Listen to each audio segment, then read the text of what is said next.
Thank you. Bismillahirrahmanirrahim. Sayın Başbakan, aziz kardeşim, kıymetli heyet üyeleri, saygıdeğer basın mensupları, sizleri en kalbi duygularımla selamlıyorum. Esselamu aleyküm ve rahmetullahi ve berekatuhu. İkinci evimiz olarak gördüğümüz Pakistan'ı ziyaret etmekten bahtiyarlık duyuyorum. Türkiye ve Pakistan kadim ve sarsılmaz kardeşlik hukukuyla birbirine bağlı iki büyük ülkedir. His Excellency, Mr. Prime Minister, my esteemed brother, honorable members of the delegations, respected members of the press, I would like to salute you all with my most heartfelt emotions and respectful regards. I'm delighted to visit Pakistan, which we regard as our second home.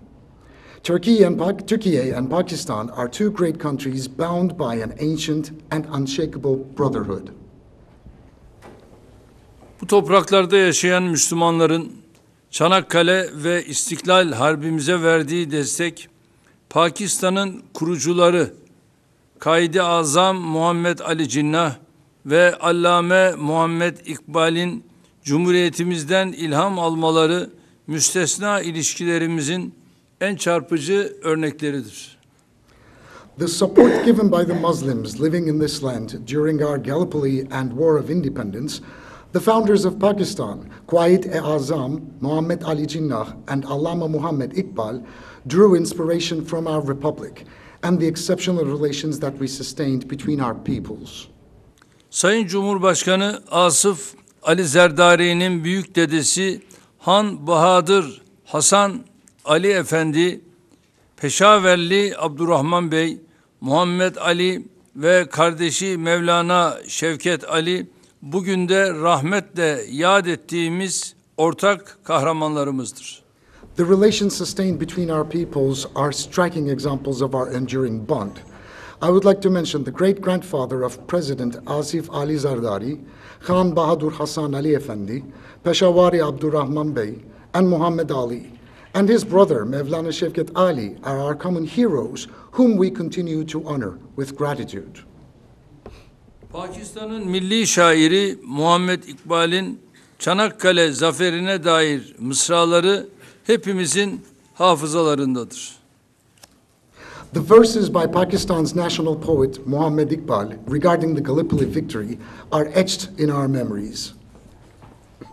Bu eşsiz, tarihi ve beşeri bağlarımızın ışığında 2009 yılında tesis ettiğimiz Yüksek Düzeyli Stratejik İşbirliği Konseyi bugün dayanışmamızı kurumsallaştıran en üst düzey mekanizmadır. In the light of these unique historical and human ties, the High-Level Strategic Cooperation Council, which was established in 2009, is now the highest level mechanism that institutionalizes this ancient friendship. Konseyimizin 7. toplantısını biraz önce tamamladık. Toplantımızda münasebetlerimizi daha da güçlendirme noktasında mutabık kaldık. In the 7th session of our council, which we have just concluded, we have agreed to further strengthen our relations. Bu çerçevede ticaret, su kaynakları, tarım, enerji, kültür, aile ve sosyal hizmetler, bilim, bankacılık, eğitim, savunma ve sağlık alanlarında 24 belge imzalandı. Within the framework of this visit, we have signed a total of 24 agreements and MOUs in the fields of trade, water resources, agriculture, energy, culture, family, and social services, along with science, banking, education, defense, and health. Kıymetli basın mensupları, konsey toplantısı öncesinde kardeşim Şahbaz Şerif'le yaptığımız görüşmede İkili ilişkilerimizin yanı sıra bölgesel ve küresel gelişmeleri etraflıca değerlendirdik.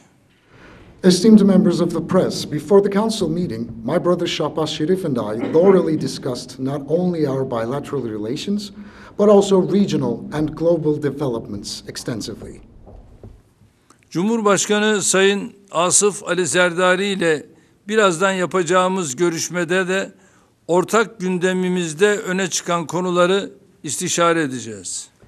And during the meeting we are about to have with President Asif Ali Zardari, we will discuss the developments made today alongside prominent issues on our common agenda.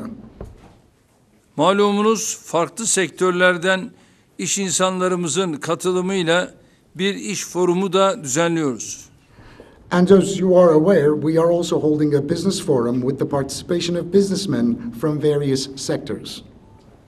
Ekonomik işbirliğinin lokomotifi olan yatırımcılarımızı Pakistan'da daha fazla faaliyette bulunmaya teşvik ediyoruz. We encourage our investors, who are the driving engines of economic cooperation, to engage more in Pakistan and develop flagship projects.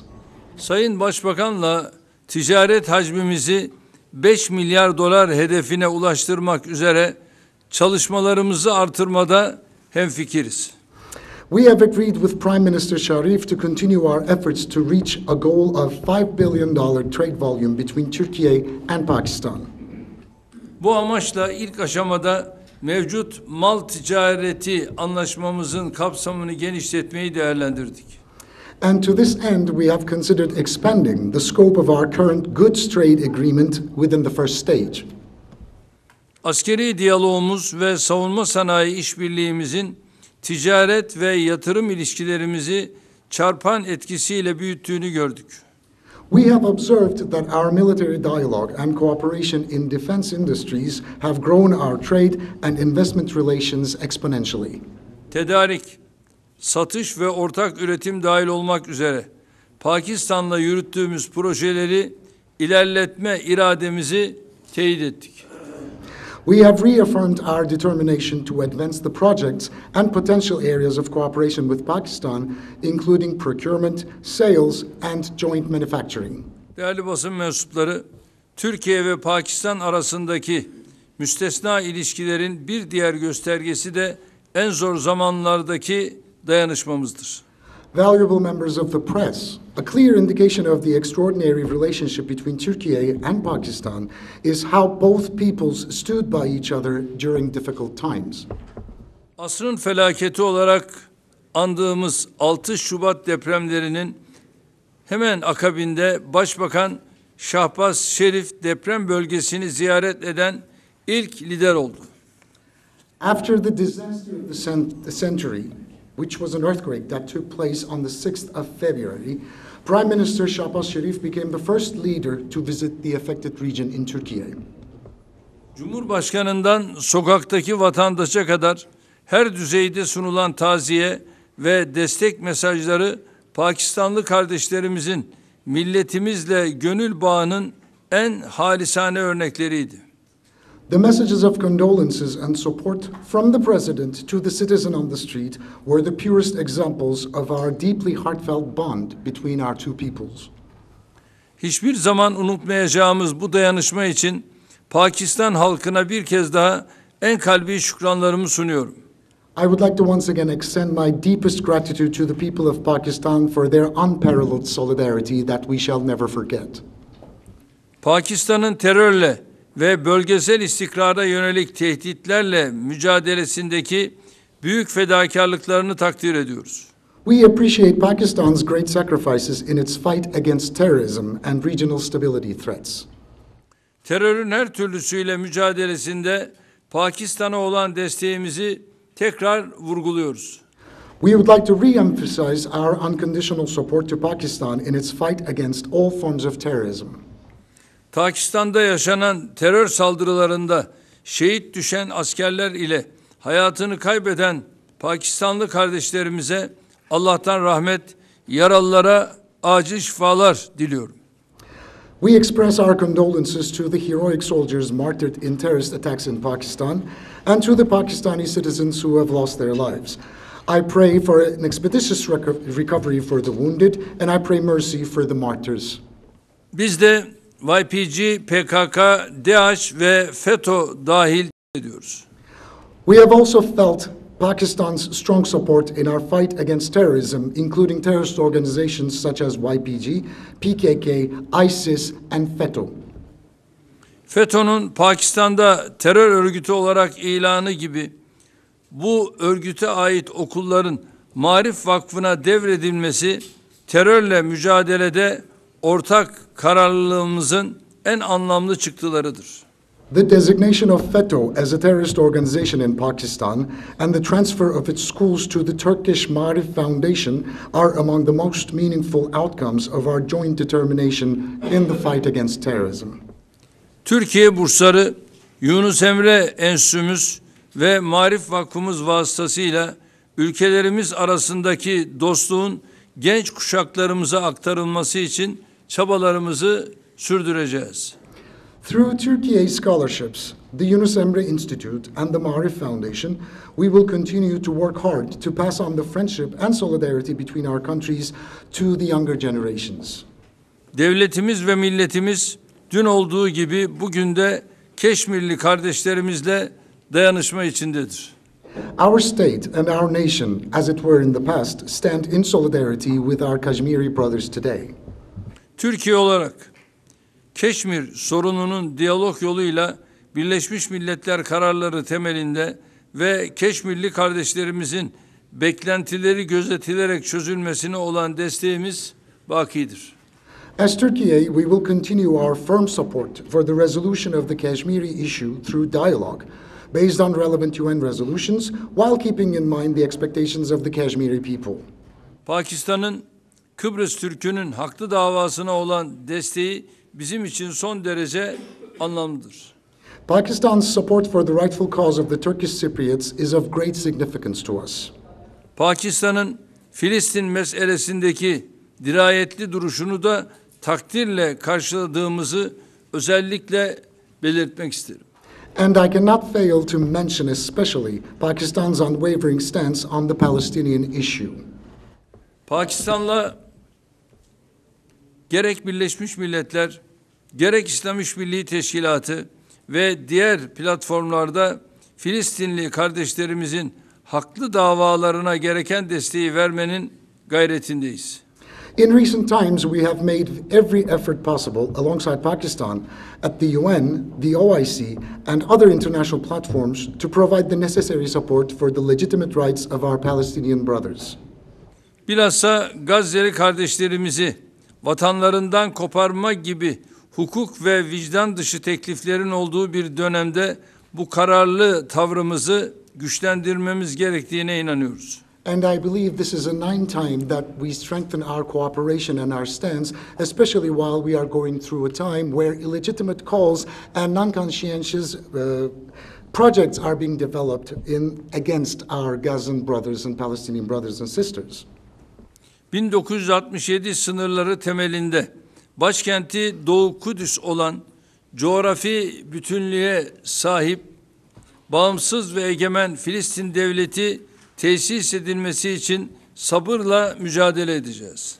We will continue to work together to establish an independent and a sovereign Palestinian state with East Jerusalem as its capital, based on the 1967 borders, and to ensure that the Palestinian people reach the position that they deserve. Şahsıma ve heyetime gösterilen misafirperverlik için kardeşim Şahbaz Şerif ve Cumhurbaşkanı Sayın Asif Ali Zerdari nezdinde tüm Pakistan makamlarına ve Pakistan halkına teşekkür ediyorum. I would like to express my sincere thanks to my dear brother, Shahbaz Sharif, President Asif Ali Zardari, and all the Pakistan authorities and the brotherly people of Pakistan for the hospitality extended to me and my delegation. Yüksek düzeyli stratejik işbirliği konseyi toplantımızın ve imzaladığımız anlaşmaların ülkelerimize ve bölgemize hayırlı olmasını temenni ediyorum. I hope that the outcomes of high-level Strategic Cooperation Council meetings and the agreements we signed will be beneficial for our countries and our region. Sözlerime bu düşüncelerle son verirken Şahbaz kardeşime birazdan teslim edeceğim yerli elektrikli otomobilimiz TOG'un Türkiye ve Pakistan dayanışmasının nişanelerinden biri olmasını ümit ediyorum. With these thoughts, I would like to conclude my words, hoping that the domestic electric car, which is TOGG, which I will soon present to Brother Shahbaz, will serve as a symbol of Turkey and Pakistan's solidarity. Aynı şekilde yerli elektrikli otomobilimizin Sayın Cumhurbaşkanı Asif Ali Zerdari için de hayırlı olmasını temenni ediyorum. I hope and pray that our domestic electric vehicle talk will also be useful for His Excellency Mr. President Asif Ali Zerdari. Thank you.